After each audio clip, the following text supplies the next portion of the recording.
మన ప్రభు అయిన యేసుక్రీస్తు నామములో మీకు మా శుభాభివందనములు. ఈరోజు దేవుని వాగ్దానము, ఏమి తిందుమో, ఏమి త్రాగుదుమో, ఏమి ధరించుకుందుమో అని చింతింపకుడి. అన్ని జనులు వీటన్నిటి విషయమై విచారింతురు.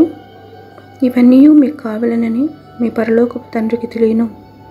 కాబట్టి మీరు ఆయన రాజ్యమును నీతిని మొదట వెతుకుడి, అప్పుడు అవన్నీ మీకు అనుగ్రహింపబడును.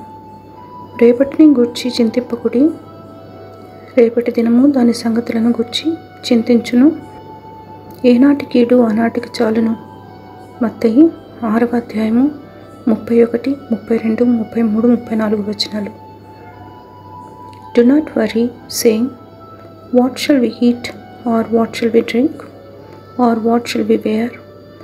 For the pagans run after all these things, and your heavenly Father knows that you need them.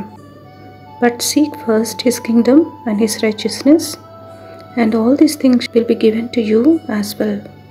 Therefore, do not worry about tomorrow, for tomorrow will worry about itself. Each day has enough trouble of its own.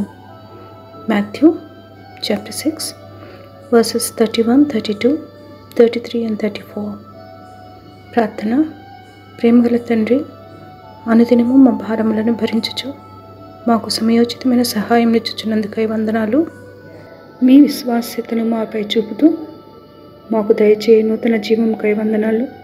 కష్ట పరిస్థితుల గుండా వెళ్తూ మీ సహాయం కొరకు ఎదురు చూస్తున్న వారిపై కనికరము చూపమని యేసునామములో వేడుచున్నాము తండ్రి. Amen. Have a blessed day.